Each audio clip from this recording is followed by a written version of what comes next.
प्रश्नावली 6.3 सवाल नंबर 2 देखिए।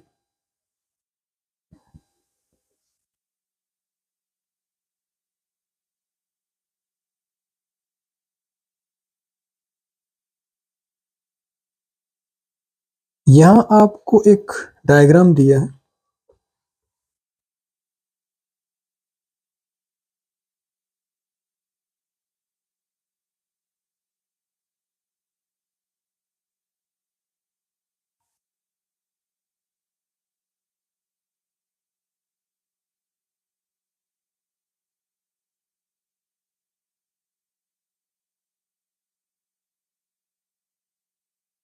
ए बी सी डी ओ। आपको एंगल बी ओ सी 125 दिया है, एंगल सी डी ओ 70 दिया है, और कुछ एंगल्स आपसे पूछे गए हैं। डी ओ सी ये एंगल, डी सी ओ ये एंगल, और ओ ए बी, इन 3 एंगल्स के आपको मान निकालने हैं। और आपको हेल्प के लिए दिया है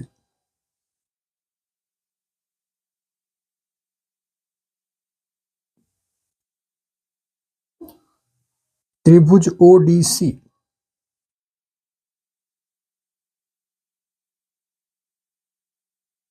ये समरूप है त्रिभुज ओ बी ए।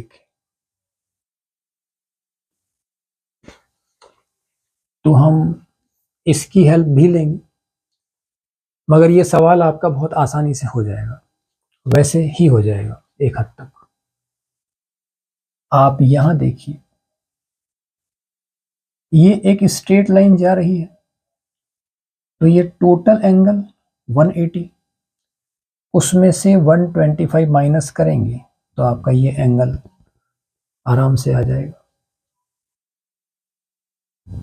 तो हम लिखते हैं angle D O C plus angle B O C is equal to 180। और इसका जो नियम है जिसके अंतर्गत ये हम कर रहे हैं, वो हम लिखेंगे रैखिक युग्म। मतलब 2 एंगल्स मिल करके और 180 बना रहे हैं। तो angle D O C plus B O C की वैल्यू लिखी है 125 डिग्री इज इक्वल टू 180। इसको हम साइड चेंज करके राइट साइड में ले जाएंगे, तो ये माइनस हो जाएगा और एंगल डी ओ सी आपका आ गया 55 डिग्री। ये आपका एक आंसर हुआ। अब एंगल सी निकालने के 2 तरीके हैं। त्रिभुज के 2 कोण मालूम पड़ गए, तो तीसरा कोण निकालने के लिए इन दोनों को 180 में से माइनस कर सकते हैं।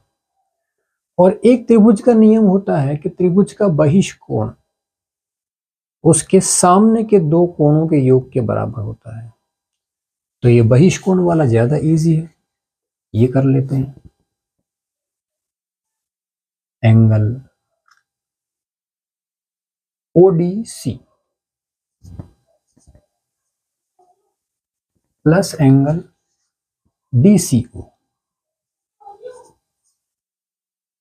Is equal to 125, angle ODC और एंगल डीसीओ ये 125 है।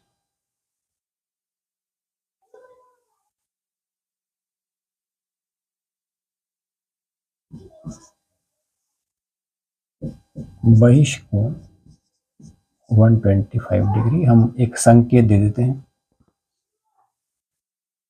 ओडीसी 70 है,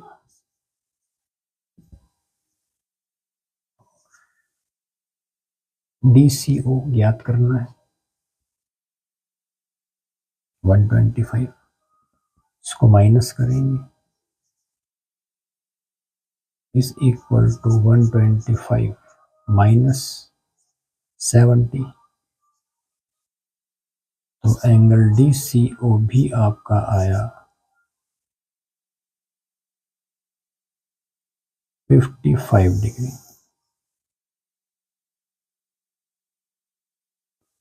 अब जो हमें थर्ड एंगल निकालना है उसमें हम इस कंसेप्ट की हेल्प लेंगे।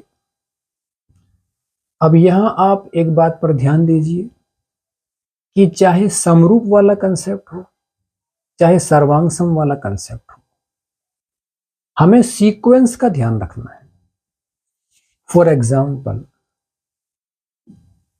यहां पर पॉइंट सी के कॉरस्पॉन्डिंग पॉइंट ए है, डी के कॉरस्पॉन्डिंग बी है, मतलब एंगल बी जो है वो डी के बराबर होगा और एंगल ए वो सी के बराबर होगा, क्योंकि ये त्रिभुज समरूप है। तो अब हम यहां करते हैं angle O A B is equal to angle O C D, और एंगल ओ ए बी ये भी किस्मत से आपका 55 डिग्री आएगा। तो आपके ये तीनों कोण 55, 55, 55 डिग्री के हैं। और यहाँ जो हमने लिखा है इसके लिए हम लिख देंगे रीजन,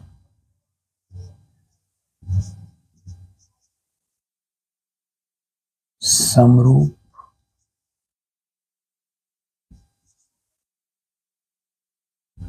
त्रिभुजों के संगत कोण समान। तो इस तरह से हमारा ये सवाल सॉल्व हुआ। अब आप सवाल नंबर 4 देखिए, इसमें भी आपको एक डायग्राम की हेल्प दी गई है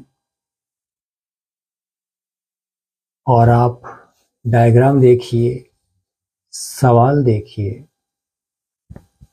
मैं ब्लैक बोर्ड साफ करने तक का आपको समय देता हूं, आप कुछ आइडिया लगा सकते हैं कि इसे किस तरह से मतलब कोई इजी कंसेप्ट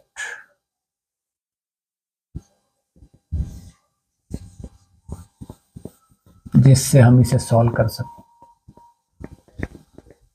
क्योंकि डायग्राम को देखकर तो आपको हार्ड लग रहा होगा, मैं मानता हूं।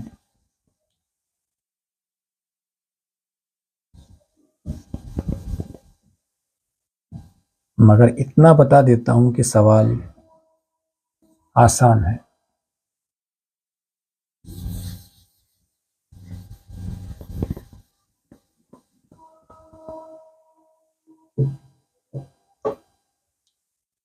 तो अब आप यहां देखिए सवाल नंबर 4, इसका मैं आपको डायग्राम बनाता हूं।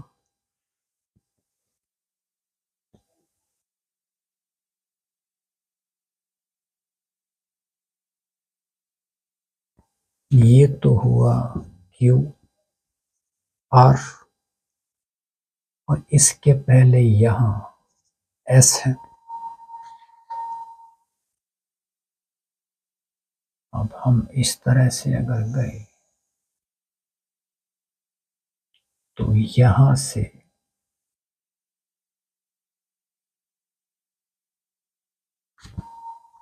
PS और इसके समांतर, हाँ ठीक है, ये आपका PR, PS TR और एक ये भुजा और है PR। ये एंगल आपको दे रखे हैं, ये एंगल 1 और ये एंगल 2।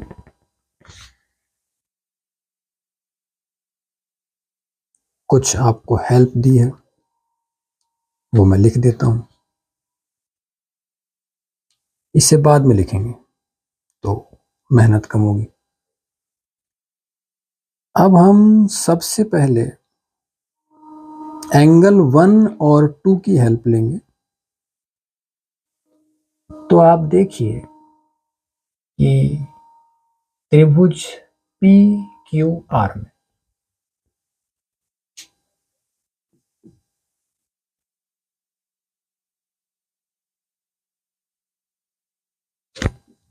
चित्र के अनुसार त्रिभुज PQR में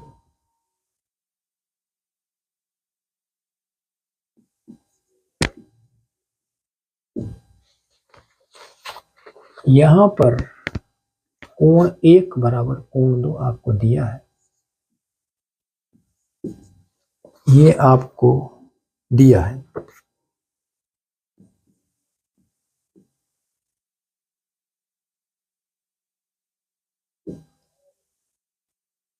इसलिए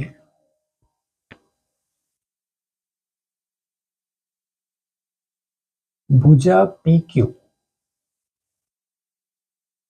बराबर भुजा PR। अगर ये दोनों कोण समान हैं तो इनके सामने की भुजाएं भी समान होगी। ये त्रिभुज में नियम होता है जो हम यहां लिख देते हैं।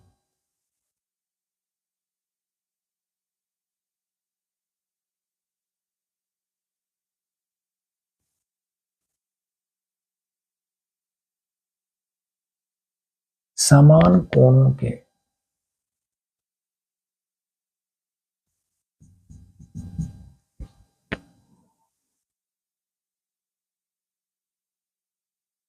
सामने की भुजाएं समान, तो हमारे पास आया PQ is equal to PR। In short इसे हमने इक्वेशन 1 का नाम दिया। अब हम लिखते हैं जो हमें दिया है,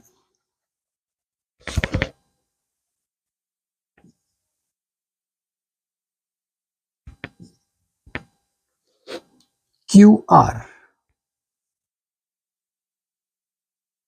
upon QS is equal to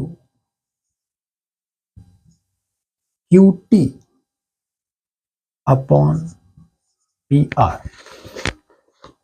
यहां हम PR की जगह PQ लिखेंगे, तो इसको हम दोबारा से लिखते हैं QR upon QS is equal to QT upon PR की जगह हमने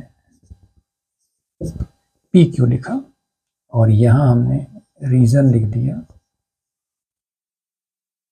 समीकरण 1 से। अब आपको सिद्ध ये करना है कि त्रिभुज PQS और त्रिभुज TQR आर, ये समरूप है। तो हम लिखते हैं, यहां से शुरू कर देते हैं।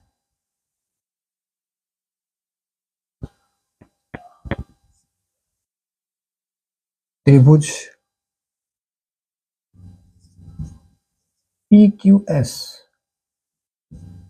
तथा त्रिभुज TQR में आप देखिए कोण 1 जो है वो दोनों त्रिभुजों में काम आ रहा है।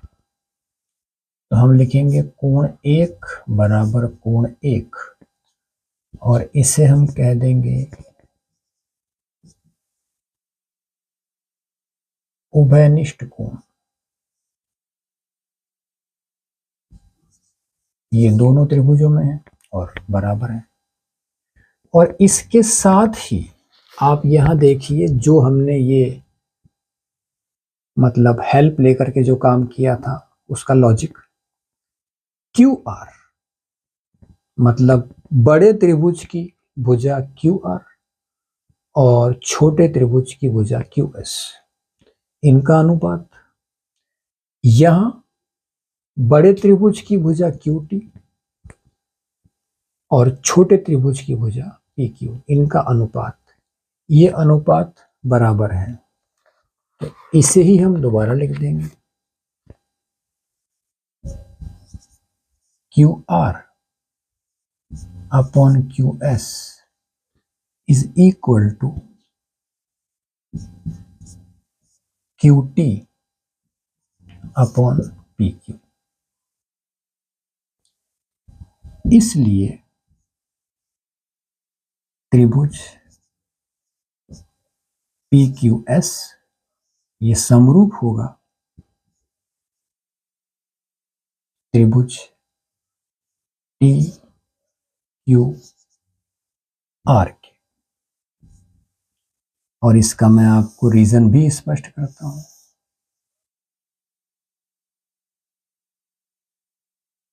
इसका रीजन हम यहां लिखेंगे SAS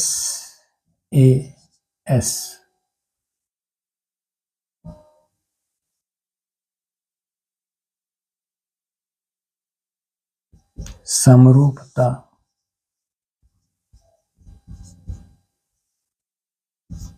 कसौटी से। अब ये SAS का कंसेप्ट ये है कि दो त्रिभुजों में मतलब दोनों के एक कोण बराबर जो यहां उभयनिष्ठ है, और इस कोण को जो दो भुजाएं बना रही हैं उनका अनुपात अगर बराबर आता है, मींस SAS, तो इस नियम से ये दोनों त्रिभुज समरूप होते हैं। तो ये आपका सिद्ध हुआ। अंत में हम लिख देंगे इति सिद्धम।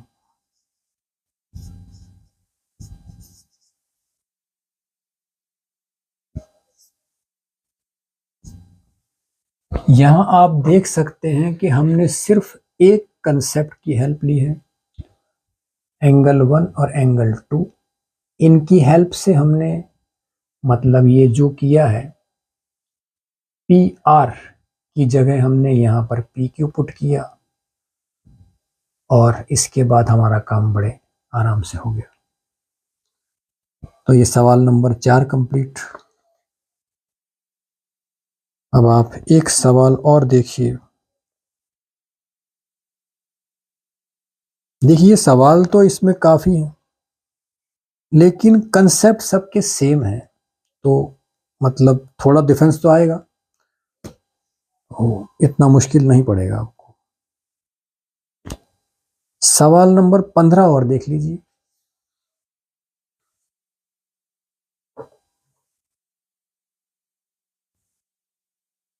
इसमें आपको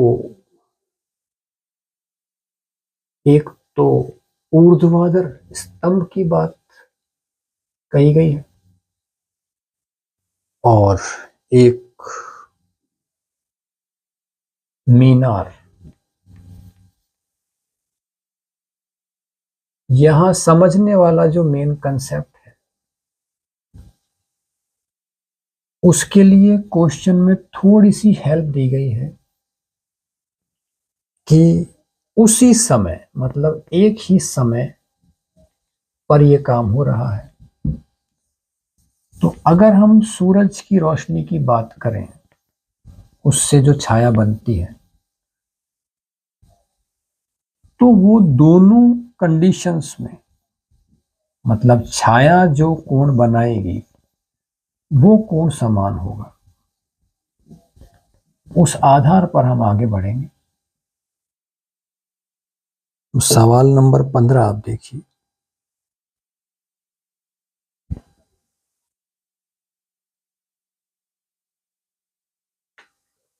मैं आपको दो डायग्राम बना देता हूं।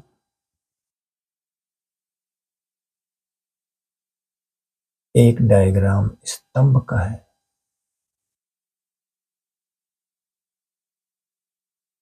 और एक डायग्राम मीनार का है।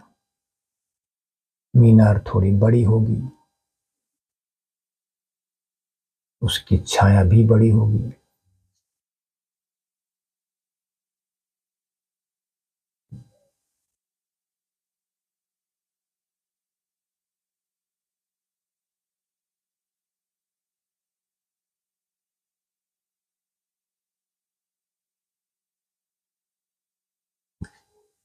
यहाँ हम स्पष्ट कर देते हैं तो हमें प्रश्न में नहीं लिखना पड़ेगा बार बार।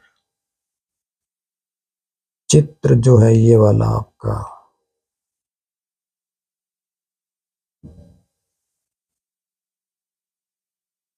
स्तंभ की छाया का बना दिया मैंने, और ये चित्र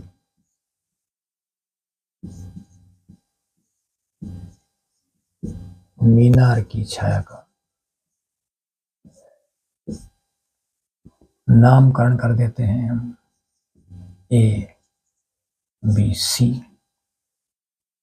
पी क्यू आर, और ये 90 डिग्री होगा, ये अंडरस्टूड है।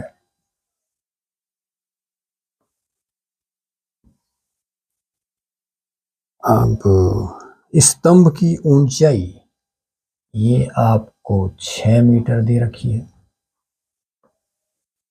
और भूमि पर उसकी छाया की लंबाई, ये छाया हुई, ये 4 मीटर दे रखी है। मीनार की छाया की लंबाई 28 मीटर दे रखी है, और हमें मीनार की ऊंचाई ज्ञात करनी है। तो ये हमने h मान ली मीनार की ऊंचाई।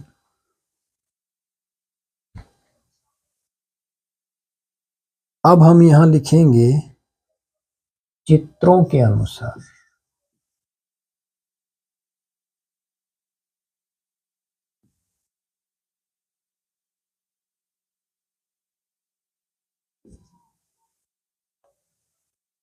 कंसेप्ट जो मैंने कहा आपको कि यहां लिखा है उसी समय, मतलब पहले स्तंभ की बात है और फिर कहा है उसी समय मीनार की छाया।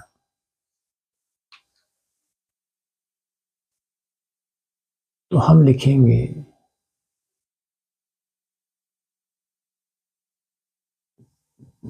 एक ही समय में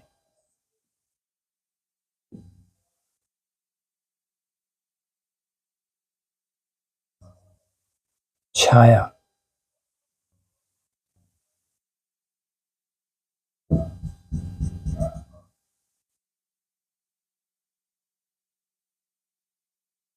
समान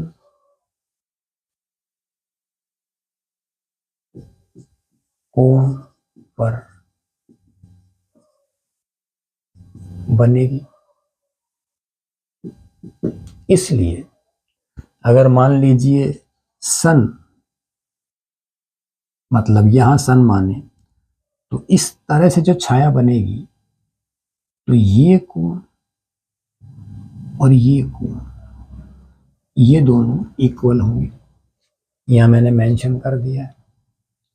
तो इसलिए angle A is equal to angle B. ये एक एंगल की बात हुई।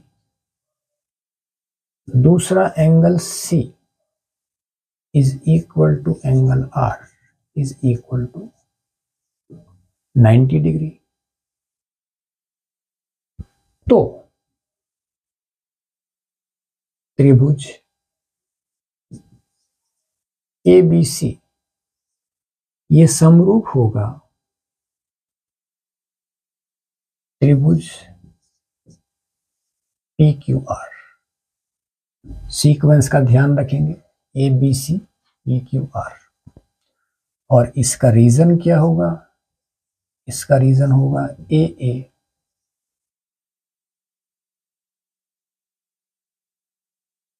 समरूपता कसौटी।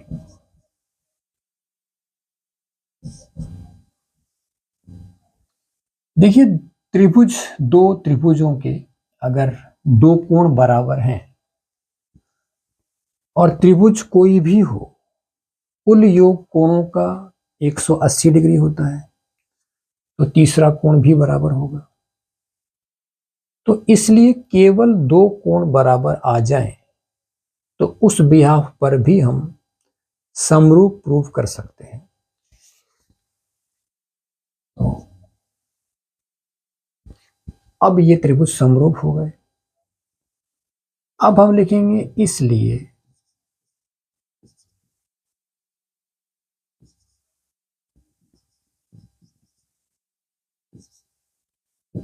संगत भुजाओं के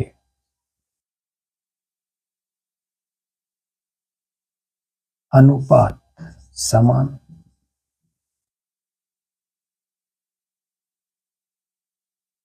अब हम अनुपात लेंगे H/6। H के कॉरस्पॉन्डिंग यहां 6 है और 28 के कॉरस्पॉन्डिंग यहां 4 है। H हम यहां लिख चुके हैं, फिर भी एक बार लिख देते हैं। H बराबर मीनार की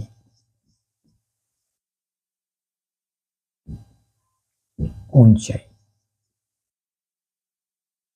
ये हमने मानी है और यही हमें निकालनी है। तो H is equal to 28/4 into 6 यहाँ मल्टीप्लाई में आ जाएगा। 4 1 जा 4, 4 7 जा 28 और H आपकी आई 42। बात हो रही है मीटर में, तो ये 42 मीटर।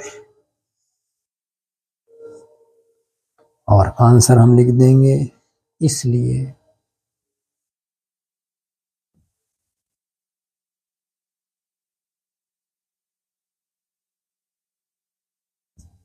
मीनार की ऊंचाई